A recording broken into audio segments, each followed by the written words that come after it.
Welcome to the Basic Financial Framework. This is Kwame. So last time we started off by talking about budgeting, and then I'm covering some of the basic principles that are underlining to the financial framework, the 5P's financial framework I talked about, which is banking, investment, credit, insurance, and taxes.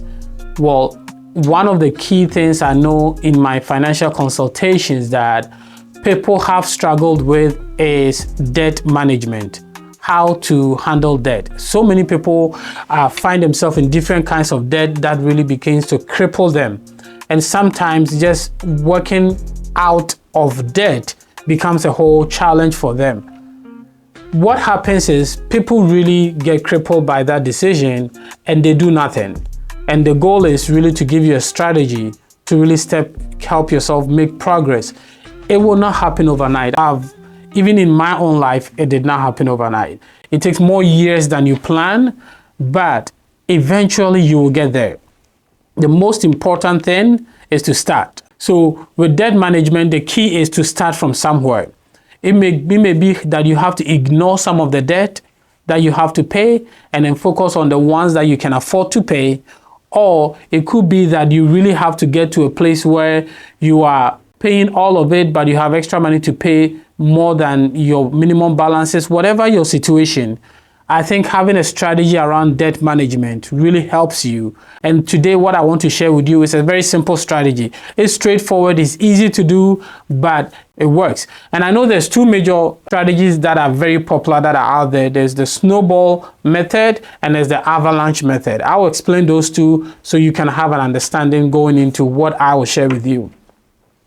When we talk about the snowball method, the idea is if you have multiple debts, you take the debt that has the lowest amount, then you pay that off. Then you take the money that you used to pay that lowest amount off and you add it to the next lowest amount. And then the idea is that you begin to snowball the effect of paying off the smallest all the way to the biggest debt you have. That works. Or people say, well, the true cost of debt is interest. Interest is the true cost of debt, meaning when you owe $1,000, the amount of interest on the 1,000 is what, because the 1,000 you really received it, but the interest is the amount you are paying the bank for having that 1,000. So the interest is the true cost of debt. So the avalanche method says, pay off the one with the highest interest first. You can do either one, but here's what I do. I say you can also do a mixture of both, or you can have a strategy around it. That you want to make sure that your debt payment is in line with your whole financial strategy. That's the key. It's not isolated. The debt payment really falls in line with your priorities. When we talked about the priorities, how important is debt payment to you? Is that something you want to handle immediately? Where does it fall on your priority bucket or priority list that we talked about previously? So all of those things should be in mind as you attack your debt. The first thing you want to know is what are the types of debt? We all have different types of debt. I just go over them really quickly. Then we go into the system that you can use, at least the system that I have used. In fact, I believe that when it comes to personal finance, my goal is to share with you what I have used that has worked for me, and then you can apply that. Or if you have a question on that, you can put it in the comment and we'll discuss it. Or if you have another system that you hear, at least you will understand it, because I will always explain the concept to you before I explain the strategy. So here are the types of debt that most consumers face. You have credit card debt. These are normally revolving. They give you an amount on a credit card with a percentage, and then you have to, and you get it back when you pay for it. But let's say you have $1,000 limit. If you use 500, you now only have 500 to spend. If you pay off the 500, you get back to 1,000. So it's called revolving, meaning the money will always be there. If you pay it off and then you use it, then it goes down. So that's why it's called revolving. Most credit cards range between 15 to 29% interest. In fact, they are the most expensive debt out there.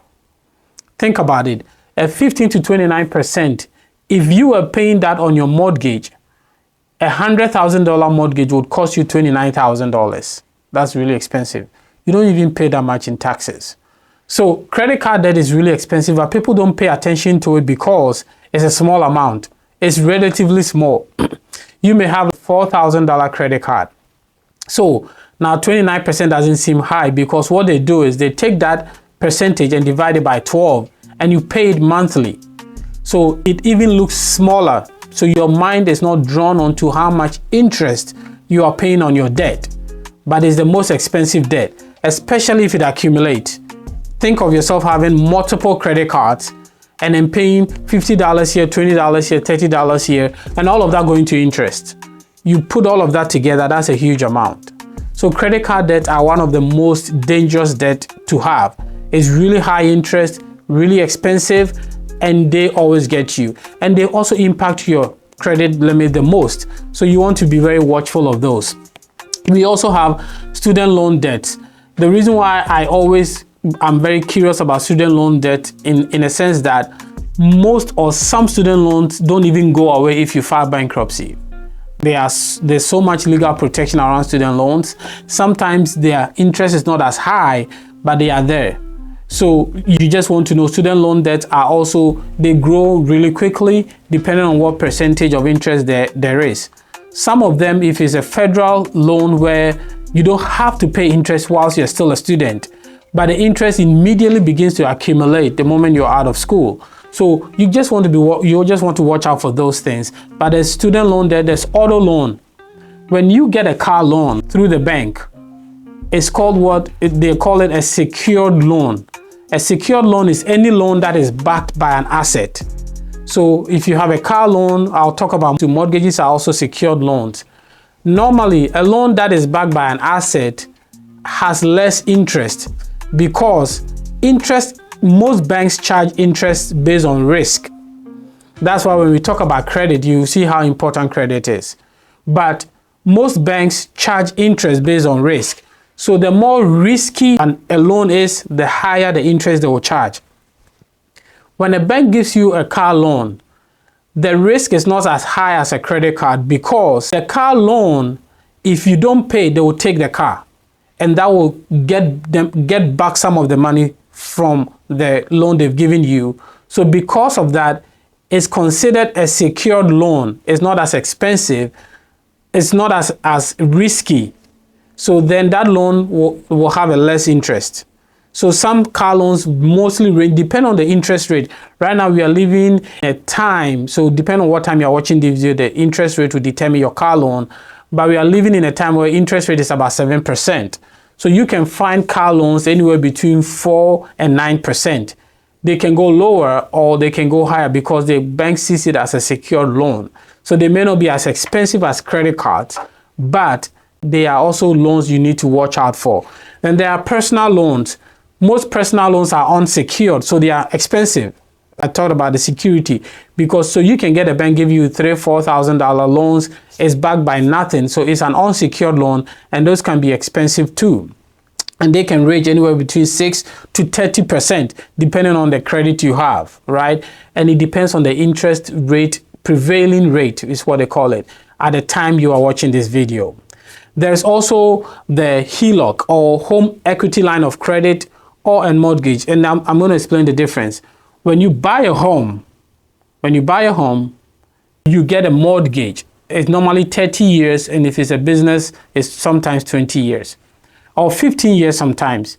That means that it's a secured loan, lower rate. It's normally very similar to what the prevailing rate is. So right now we have about a 7% interest economy. Most mortgages will be around 7% because it follows the prevailing rates. When you have a mortgage, you get it when you buy the home, and they amortize it over 30 years. So you get 7% on the total cost of your home over the 30 years, right? So the mortgages are some of the most common loans. Some people consider it a good debt, but you just want to understand. But let's say you have a house, you have a mortgage, and then you pay off half of the house. The house is worth $200,000.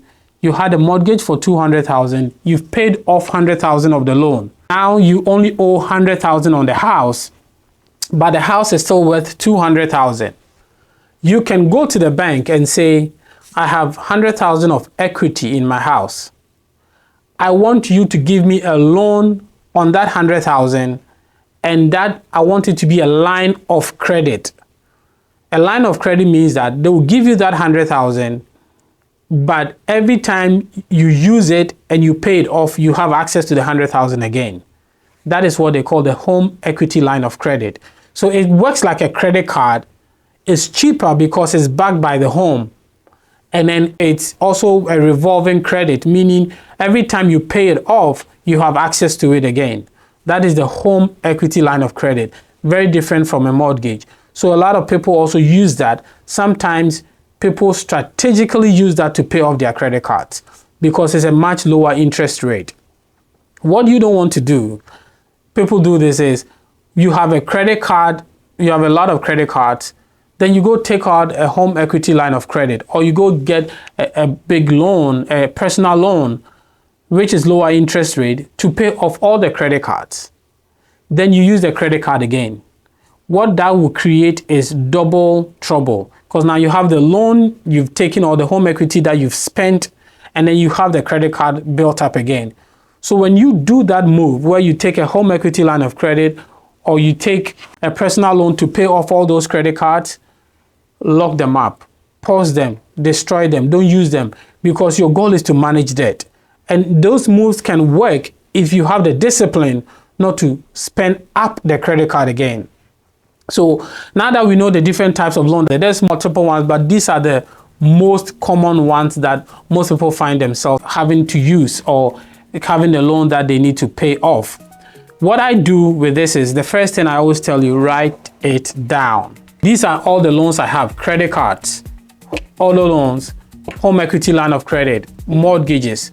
Then write the interest rate on the side. You can get all the interest rate on your statement. Every month, all of these loans are required to give you a statement. That is part of the regulation. Those statements will have the interest rate. So write down and write all the interest rates by them, so you can better make a decision, because I realize that the snowball method works, the avalanche method works, but I like to use a mixture of the two. It's a very simple decision. And so I hope you found this video valuable, and I look forward to connecting with you again next time.